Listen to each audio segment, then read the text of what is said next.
இப்போது வருகிற தமிழ் திரைப்படங்களின் பெயர்களை பார்த்தால் நான் கொஞ்சம் துக்கப்படுகிறேன். சில நேரங்களில் வெட்கமும் படுகிறேன். அந்த பெயர் எனக்கு ஒன்றையும் குறிப்பிட்டு சொல்லவில்லை. அது வெறும் ஒரு சொல்லாக இருக்கிறது. தமிழில் சொற்களுக்கா பஞ்சம், தமிழில் தலைப்புகளுக்கா பஞ்சம், தமிழில் அழகான சொல்லாடல்களுக்கா பஞ்சம்.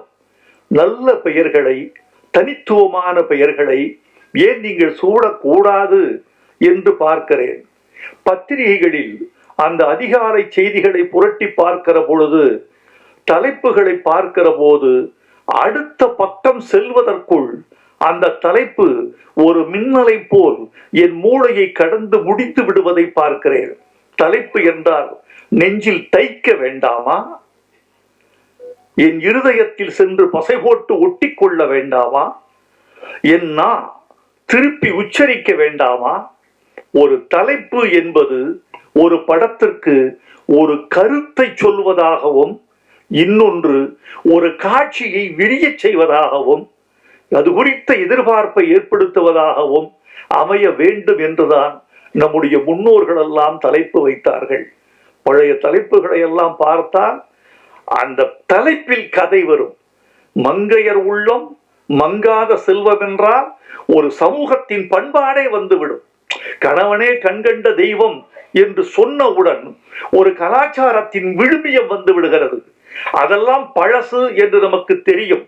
ஆனால் அந்த வழியில் வருகிறவர்கள் தலைப்புகளில் ஒரு ஆழ்ந்த கவனத்தை செலுத்தி நிகழ்காலத்தின் பொருள் குறித்தும், நிகழ்காலத்தின் மாற்றம் குறித்தும், நம்முடைய விழுமிய போக்குகள் எது விழுகிறது எது எழுகிறது என்பது குறித்தும் இந்த தலைப்புகள் ஏதாவது மக்களுக்கு சொல்லி செல்ல வேண்டும் என்று நான் விரும்புகிறேன். தலைப்பு வைக்கிற தமிழ் இயக்குனர்கள், தயாரிப்பாளர்கள், கதாசிரியர்கள் தயவு செய்து அழகான தமிழ் பெயர்களை படத்துக்கு சூட்ட வேண்டும் என்று நான் அன்போடு விரும்பி கேட்டுக்கொள்கிறேன். யாரோட ஸ்பீச்சுக்காக நீங்க எல்லாரும் இவ்வளவு நேரம் வெயிட் பண்ணிட்டு இருக்கீங்க அப்படின்னு தெரியும். தேனி மாவட்டம் வடுகப்பட்டியில் பிறந்து ஒரு பொன் மாலை பொழுதாய் தமிழ் சினிமாவில் அறிமுகமாகி எண்ணிலடங்கா பாடல் வரிகளை தமிழ் சினிமா ரசிகர்களுக்கு உரித்தாக்கி தமிழன் மீது தீரா காதல் கொண்டு பத்மஸ்ரீ, பத்மபூஷன், 7 முறை சிறந்த பாடலாசிரியருக்கான தேசிய விருதை வென்ற மாபெரும் கவிஞர், கவி பேரரசு திரு வைரமுத்து அவர்களை அன்போடு பேச அழைக்கிறேன். நண்பர்களே, இந்த விழா வித்தியாசமாக தொடங்கி வித்தியாசமாக நடந்து மிக மாறுபட்ட முறையில் முடிந்திருப்பதாக நான் கருதுகிறேன். ஒரு படத்தின் பாடல்கள், ஒரு படத்தின் கலைக்கூறுகள், ஒரு படத்தின் அழகியல், இவற்றோடு முடிவதுதான் ஒரு திரைப்பட பாட்டு வெளியீட்டு விழாவின் சம்பிரதாயங்கள் அல்லது கண்மூடித்தனமான மரபுகள். ஆனால் அதை தாண்டி இந்த விழா சமூகம் குறித்து பேசியிருக்கிறது, மண் குறித்து பேசியிருக்கிறது, மண்ணின் தாவரமான பனையை குறித்து பேசியிருக்கிறது. இந்த பனை என்பது படத்தின் பெயர் அல்ல. இந்த பனை என்பது மண்ணின் பெயர், மக்களின் பெயர், நம்முடைய கலாச்சாரத்தின் குறியீடு என்று நான் கருதுகிறேன். ஒரு படத்திற்கு தலைப்பு மிக மிக முக்கியம். என்னை பொறுத்து கொண்டால் நான் ஒரு செய்தியை சொல்ல வேண்டும் என்று ஆசைப்படுகிறேன். கடந்து போய்விடுவது என்பது எளிது. ஆனால் கடந்து போகிற பொழுதே கருத்து சொல்வது ஒரு கருத்தாளரின் உரிமை, மரபு என்று நான் கருதுகிறேன்.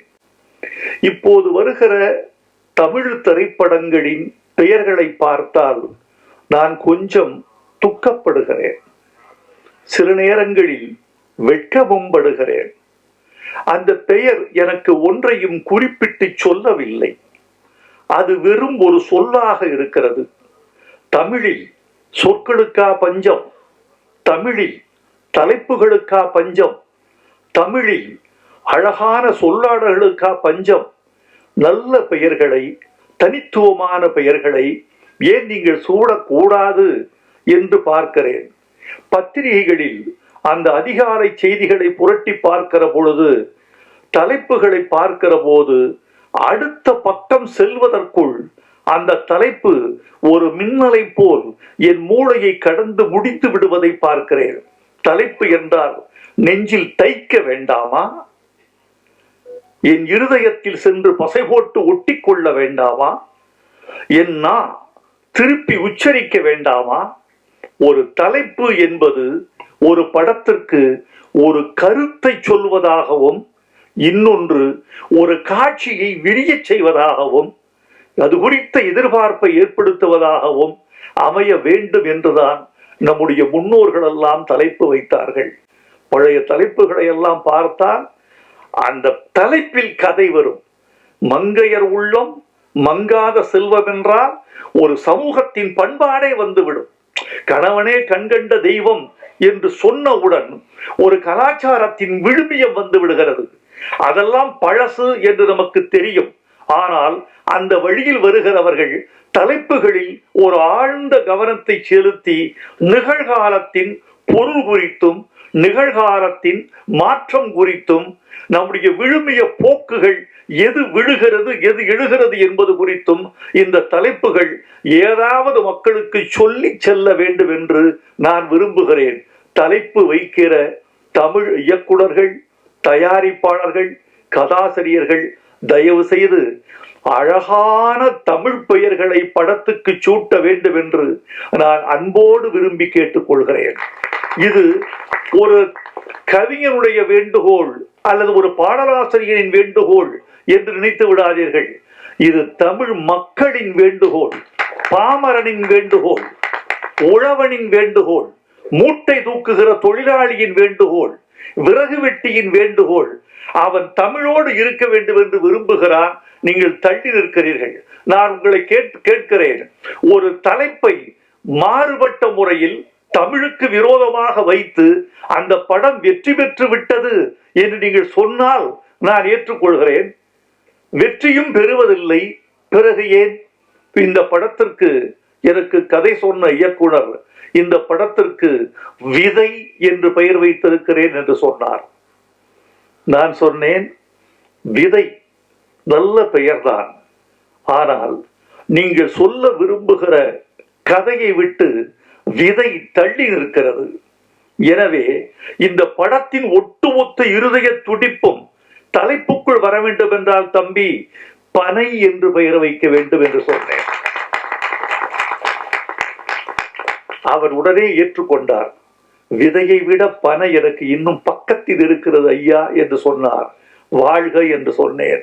மேல்நாட்டில் எப்படியெல்லாம் தலைப்பு வைப்பார்கள் தெரியுமா? ஒரு ஆங்கில படத்துக்கு தலைப்பு தி விண்ட் cannot read, காற்றுக்கு படிக்க தெரியாது என்று தலைப்பு வைத்தான். எப்படி டைட்டில் போட்டான் தெரியுமா? காற்றுக்கு படிக்க தெரியாது, இது டைட்டில்.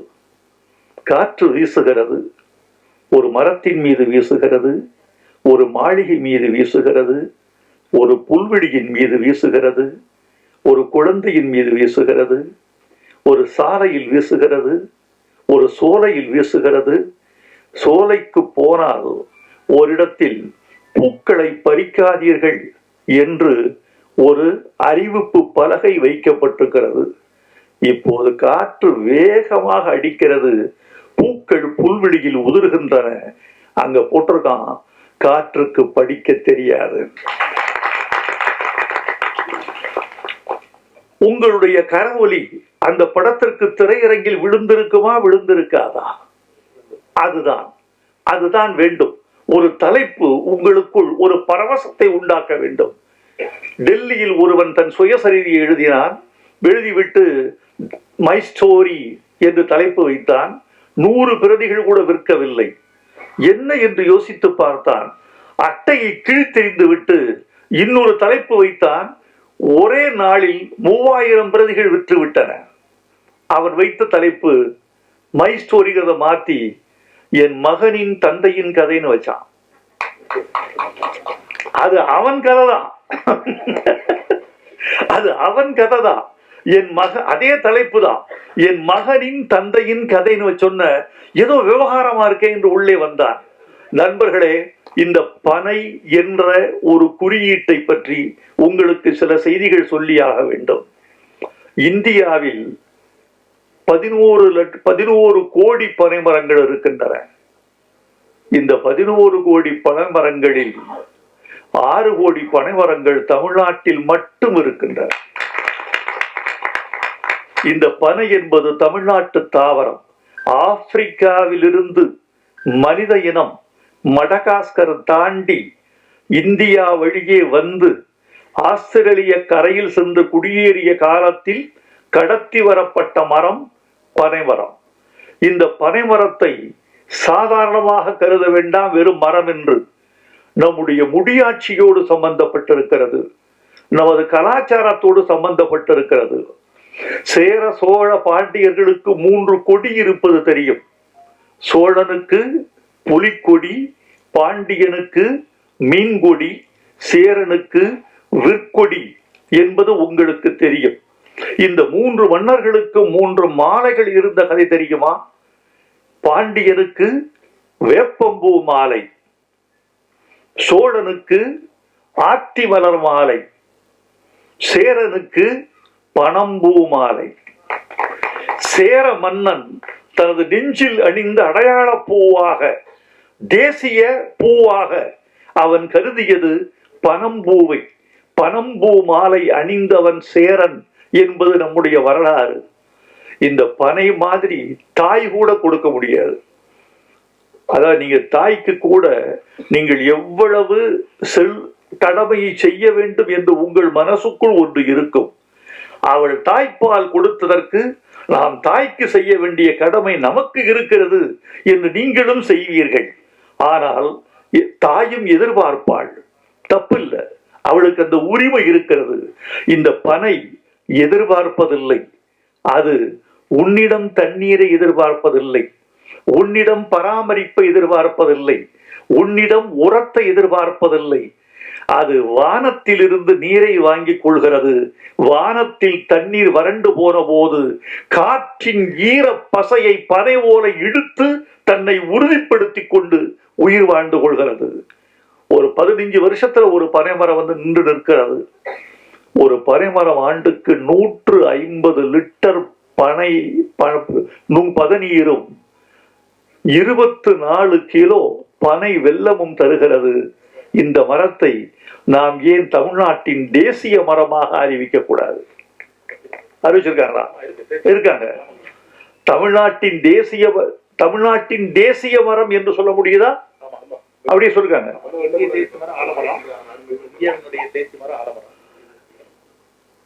பனைமரத்தை தமிழ்நாட்டின் தேசிய மரமாக அறிவித்து விட்ட செய்தி சொல்லுகிறது பனைமரம் எவ்வளவு இந்த நாட்டில் உணரப்பட்டிருக்கிறது என்று.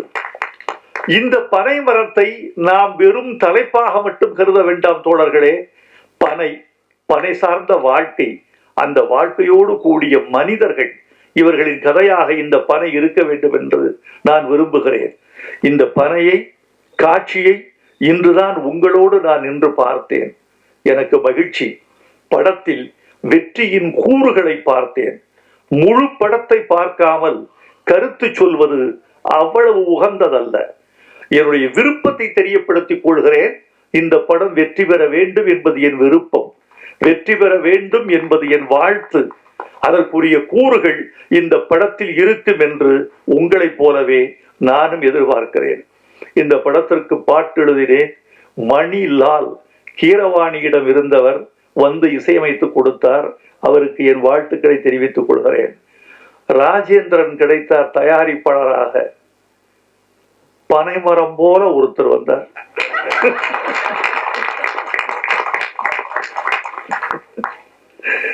பனைமரம் போல ஒருத்தர் வந்து நான் பனை எடுக்கிறேன் என்று வந்தார்.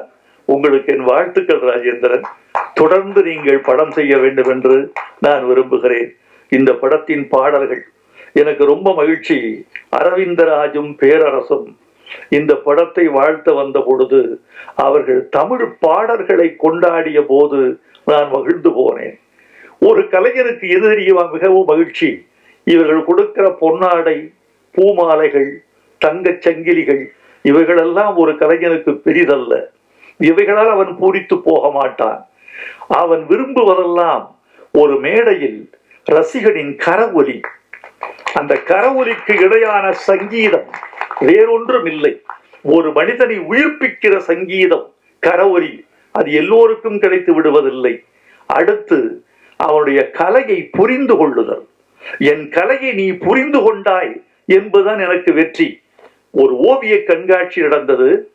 அந்த ஓவிய கண்காட்சியில் ஒரு ஓவியத்திற்கு முதல் பரிசு கிடைத்தது. 3 மாதங்கள் வரவேற்பு அறைக்கு வெளியே மாட்டப்பட்டிருந்தது.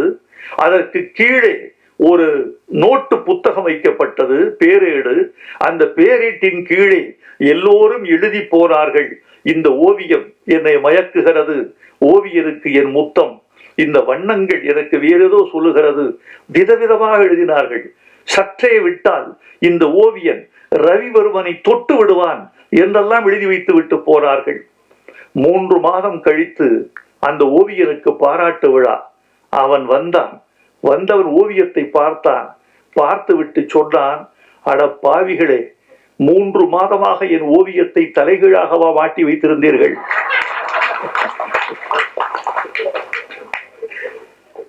என்னை பாராட்டி புரியாமல் பாராட்டி இருக்கிறீர்கள். என் ஓவியத்தை புரிதல் தான் நான் கேட்கிற முதல் பரிசு. எனக்கு விருதெல்லாம் என் ஓவியம் ரசிக்கப்பட்டு விட்டது, துய்க்கப்பட்டு விட்டது, என் கலையின் ஜீவநாடி அறிந்து கொள்ளப்பட்டு விட்டது என்பதுதான் ஒரு கலைஞன் வேண்டுகிற மிகப்பெரிய யாசகம். அந்த யாசகத்தை நான் இவர்களுக்கு கேட்கவில்லை. ஆனால் இந்த பெருமக்கள் எல்லோரும் சொர்க்கோ, பேராசிரியர் சொர்க்கோ தமிழ்நாட்டில் ஒரு முக்கியமான பேச்சாளர், பேராசிரியன், நல்ல பாடலாசிரியன், நல்ல எதிர்காலம் உள்ளவர். அரவிந்தராஜ் ஊமை விழிகள் செய்தவர். பேரரசு தமிழ்நாட்டு இயக்குநர்களில் முன்னணி இயக்குநர்களில் முக்கியமானவர். இவர்களெல்லாம் தமிழுக்கு ரசிகர்களாக இருக்கிறார்கள் என்பது எவ்வளவு பெரிய விஷயம். பாட்டை புரிந்து கொள்வதற்கு கொஞ்சம் தமிழின் விசாலம் வேண்டும். நான் தமிழர்களை எல்லாம் தமிழை ரசிக்கிறார்கள் என்றுதான் நம்புகிறேன். நான் நம்புவதற்கு காரணமே, தமிழ்நாட்டு மக்கள் பழமொழிகள் படித்து வந்தவர்கள், விடுகதை போட்டு வந்தவர்கள். எழுத்தறிவு இல்லாதவன் கூட தமிழோடு உறவாடி வந்திருக்கிறான் தமிழ்நாட்டில். அவனை கேட்டால் விவாதிப்பான், அவனை கேட்டால் விமர்சிப்பான், அவனை கேட்டால் பழமொழிகளில் பதில் சொல்வான், அவனை கேட்டால் விடுகதைகளிலும் சிக்க வைப்பான். அப்படி தமிழன் தன்னுடைய வாழ்வோடு தமிழோடு ஊறி வந்திருக்கிறான். எனவே இந்த தமிழும் அவனுக்கு புரியும் என்று நம்பிக்கையில் கொண்டுதான் வந்திருக்கிறேன். சில பேருக்கு புரிவதில்லை, அந்த இடத்தில் தமிழ் நிலைப்பதில்லை. ஒன்று சொல்லுகிறேன், திரைப்பட பாட்டை நான் எப்படி நினைக்கிறேன் தெரியுமா? வாழைப்பழத்துக்கும் ஆப்பிளுக்கும் ஒரு வேறுபாடு உண்டு. உங்களுக்கு தெரியும், ஆப்பிள் கொஞ்சம் பணக்காரர்களின் பழம், வாழை கொஞ்சம் ஏழைகளின் பழம். வியாபாரிகள் சங்க தலைவரை வைத்துக் கொண்டு அவருக்கே பாடம் எடுத்துக் கொண்டிருக்கிறேன். ஒன்னு சொல்லுவார்கள், திரைப்பட ஏழைகளின் ஆப்பிள் வாழைப்பழம் என்பது பழமொழி. நான் பாமரர்களின் கவிதை திரைப்பட பாட்டு என்று நினைக்கிறவன். வாழைப்பழம் எப்படி ஏழைகளுக்கு ஆப்பிளின் சக்தியை கொடுக்கிறதோ, பாமரர்களுக்கு கவிதையின் சக்தியை கொடுக்கிறது. நீங்கள் கொஞ்சம் புரிந்து கொண்டால் உங்கள் மூளை விசாலப்படும், உங்கள் ரசனை அகலப்படும், உங்கள் வாழ்வு செழுமை உறும், உங்கள் இதயம் மகிழ்வுறும். உதாரணமா ஒரு பாட்டு, இது புரிஞ்சுக்கிட்டு இருக்கீங்களா? மலர்களை போல் தங்கை உறங்குகிறாள் என்று கவிதை வெடித்தார் கவியரசர் கண்ணதாசன். அதில் ஒரு வரி, தங்கைக்கு திருமணமாகிறது, வளர்கிறாள், போகிறாள், வரவேற்கப்படுகிறாள், இப்படி பாட்டு போகுது. தங்கையின் எதிர்காலம் குறித்து அண்ணன் கனவு காண்கிறான். அவ சொல்றான், பூமணம் கொண்டவள் பால்மணம் கண்டாள். இந்த பொருள் எத்தனை பேருக்கு புரிஞ்சிருக்கு? பூமணம் கொண்டவள் பால்மணம் கண்டாள். ஒரு கவிஞன் 10 மாதத்தை 4 வார்த்தைகளில் கடக்கிறார். பூமணம் கொண்டவள், மலர் சூடிக்கொண்டாள், மணவாளனால் பூமணம் கொண்டவள், 10 மாதத்துல குழந்தை பிறந்துருச்சு, பால் மனம் கண்டாள். அந்த 10 மாதத்தை 4 சொற்களில் கிடக்கிறான் கவிஞன். இதை புரிந்து கொள்கிற போது மொழி மீது காதல், கவிஞன் மீது காதல், நம் மீதே காதல், நம் கலாச்சாரத்தின் மீது ஒரு பெரிய செறிவு விரிவு இதெல்லாம் வருகிறது. கன்னத்தில் ஒன்னே ஒண்ணு கடலாக தாடா, கல்யாண பரிசுல என்ன அர்த்தம்? கன்னத்தில் ஒன்னே ஒண்ணு கடனாக தாடா, கடன் தந்தால் என்ன அர்த்தம்? திருப்பி தரணும். கன்னத்தில் ஒன்னே ஒண்ணு கடனாக தாடன்னா, கடனா கொடுத்துட்டு நான் திருப்பி தரணும் இல்ல, நான் வட்டியும் ஸ்போர்ட்ல கொடுப்பேன். நீ ஒரு முத்தம் கொடுத்தால் நான் திருப்பி 1, வட்டி 1, நான் 2 முத்தம் கொடுப்பேன்.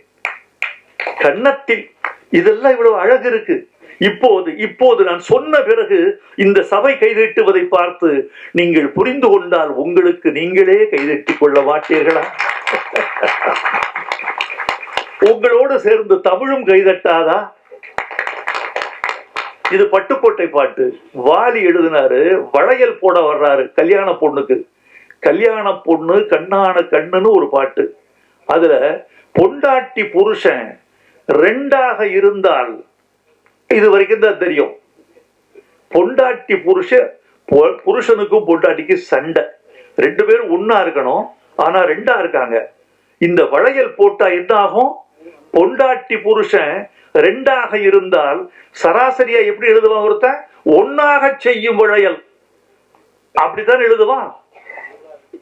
பொண்டாட்டி புருஷன் 2ஆக இருந்தா 1 சேர்த்துரும் 2 பேரையும், அப்படிதான் எழுதுவான். வாலி எழுதினாரு, பொண்டாட்டி புருஷன் 2ஆக இருந்தால் 3ஆக செய்யும் வளையல். குழந்தை பிறந்துருமா?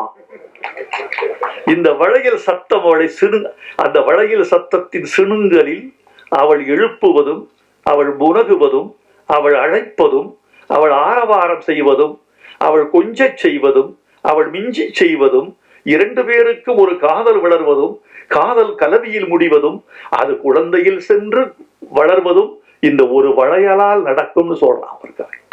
இந்த வளையல் ஓசை என்னென்ன பயணம் செய்யுது, இதெல்லாம் இந்த 2ஆக பொண்டாட்டி புருஷன் 2ஆக இருந்தா 3ஆக செய்யும் வளையல் என்று சொல்லுகிற போது ஒரு ஓசை கேட்கிறது. அந்த ஓசையின் வெளியே ஆசை வழிந்து 3ஆவது குழந்தை பிறந்து விடுகிறது சொல்றான். இவ்வளவு இருக்கு இந்த படத்துல. பாட்டு இருக்க ஒரு பாட்டு, இந்த பொண்ணு நல்லா நடிச்சிருக்கீங்கம்மா, நீங்களும் நல்லா இருக்கீங்க தம்பி. அந்த பொண்ணை பக்கத்தில் ஒரு அழகான பெண்ணை வைத்துக் கொண்டு நீங்க அதை கவனிக்காமல் போறது மாதிரி ஒரு தண்டனை வேற எதுவுமே கிடையாது. அதை நீங்க ரொம்ப அலட்சியப்படுத்திருக்கீங்க, ரொம்ப அழகா. அதுல ஒத்த பனைமரமா நான் ஒத்தையில நிக்கிறனே, புத்திகெட்ட அத்த மகன் புலம்ப விட்டு போறானே. இது ஒரு பெண்ணினுடைய ஏக்கம். இந்த முதல் வரி ஒத்த பனைமரமான்னு ஏன் சொன்னான்? ஒத்த பனைமரமான்னு ஏன் சொன்னான்? இந்த ஒத்த பனைமரம் முதல் வரியில் இங்க வச்சேன் இல்லையா, இதுக்கு ஒரு விடுகதை. ஒத்த பனைமரமா ஒத்தையில நிக்கிறனே, புத்திகெட்ட அத்த மகன் புலம்ப விட்டு போறானே. இந்த முதல் வரிக்குடைய விடுகதையை கடைசி வரியில விட சொல்லியிருக்கேன். ஒரு தலையா காதலிச்சா ஒண்ணு சேர முடியாது, ஒத்த பனைமரையில் ஊஞ்சல் கட்ட முடியாதுன்னு சொல்லிருக்கேன். ஒத்த பனைமரத்தில் ஊஞ்சல் கட்ட முடியாது, கிளைகளற்ற மரம். இந்த பனைமரம் கிளைகளற்ற மரம், இதில் ஊஞ்சல் கட்ட முடியாது. இது நீ ஒரு பனைமரம், நான் ஒரு பனைமரம், 2 ஒத்த பனைமரம் சேர்ந்தாதான் ஊஞ்சலே கட்ட முடியும். 2 கைகள் தட்டினால்தான் ஓசை வரும் என்று அது அந்த முதல் வரிக்கு சொல்லப்பட்ட. இந்த முதல் வரியை எடுத்து கொண்டுகோட்டு பொருள்கோள் என்று தமிழில் ஒரு இலக்கணம் உண்டு. இந்த கொண்டுகோட்டு பொருள்கோள் மூலம் இந்த முதல் வரியை எடுத்து கொண்டு போய் கடைசி வரியில் இணைத்தால் இந்த பாட்டுக்குரிய பின்னணியும் அந்த ஒரு பெண்ணின் வலியும் அதுக்குரிய காதல் துடிப்பும் அதெல்லாம் சேர்ந்து வரும். இதையெல்லாம் இப்படியெல்லாம் புரிந்து கொள்வதற்கு உங்களுக்கு நான் பயிற்சி கொடுக்க வேண்டும் என்று இந்த பாடல்களில் ஒரு முயற்சி செய்து கொண்டிருக்கிறேன். அவ்வளவுதான் நண்பர்களே. இந்த விழாவுக்கு அண்ணன் விக்ரமராஜா வந்தது எனக்கு பெரிய பெருமையாக இருக்கிறது. நீங்கள் வந்ததில் எவ்வளவு அழகழகான செய்திகளை சொன்னீர்கள், உங்கள் வாழ்க்கையை சொன்னீர்கள். பனையின் பெருமையை சொன்னீர்கள், தமிழ்நாட்டு மக்களின் வலியை சொன்னீர்கள். எங்கு போனாலும் வியாபாரிகளை விட்டு கொடுக்க மாட்டீர்கள். அதோடு சேர்ந்து முதலமைச்சருக்கு ஒரு கோரிக்கை வைத்து விட்டீர்கள். எங்கே வந்தாலும் நீங்கள் நீங்களாகவே இருப்பீர்கள். சந்தன மரத்தை தேய்த்து தேய்த்து ஒரு பிறப்பங்குச்சியாக மாற்றினாலும் அது சந்தனத்தினுடைய வாசனையைத்தான் கொடுக்குமே தவிர எந்த மேடைக்கு போனாலும் நீங்கள் நீங்களாகவே இருக்கிறீர்கள். வந்திருந்த பெருமக்களுக்கு நன்றி, ஊடகத்தாருக்கு நன்றி, உங்களுக்கு நன்றி. நண்பர்களே, இன்றைக்கு ஒரு படம் தயாரிப்பது எளிது. பணம் இருந்தால், நல்ல கலைஞர்களின் துணை இருந்தால் படம் தயாரித்து விட முடியும். எது கடிது தெரியுமா? ஒரு படத்தை வெளியிடுவது. அந்த படத்தை வெளியிடுவது அவ்வளவு எளிதான காரியம் அல்ல. பணம் இருந்தால் மட்டுமே கூட படத்தை வெளியிட முடியாது. திரையரங்குகள், காலம், சூழல் எல்லாம் வேண்டும். எல்லாவற்றையும் விட இந்த படத்தை பார்ப்பதற்கு தமிழர்களின் தயாரான மனநிலை வேண்டும்.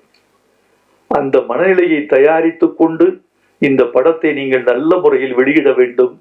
பனை வெற்றி பெற்றால் சிறு தயாரிப்பாளர்கள் வெற்றி பெறுவார்கள். இங்கு ஒரு செய்தி மீண்டும் மீண்டும் சொல்லப்பட்டது. வைரமுத்து இந்த விழாவுக்கு வந்திருப்பது எங்களுக்கு பெருமை, பல விருதுகள் பெற்றவர் இந்த சின்ன விழாவுக்கு வந்திருக்கிறார் என்று. தயவு செய்து அந்த கருத்தை நீங்கள் திருத்திக் கொள்ள வேண்டும். இந்த விழாவுக்கு வருவதனால் தான் நான் விருது பெறுகிறேனே தவிர, இந்த விழாவுக்கு வருவதெல்லாம் தான் நான் பெருமை உறுகிறேனே தவிர, நான் பெரியவன் அதனால் இந்த விழாவுக்கு வந்தேன் என்று நான் ஒருபோதும் கருத மாட்டேன். ஏனென்றால் எவனுக்குள் என்ன குணம், எவனுக்கு என்ன பலம் கண்டதில்லை ஒருவருமே. ஒரு விதைக்குள்ளே அடைபட்ட ஆலமரம் கண்விழிக்கும், அதுவரை பொறுமனமே என்று எழுதியவன் நான்.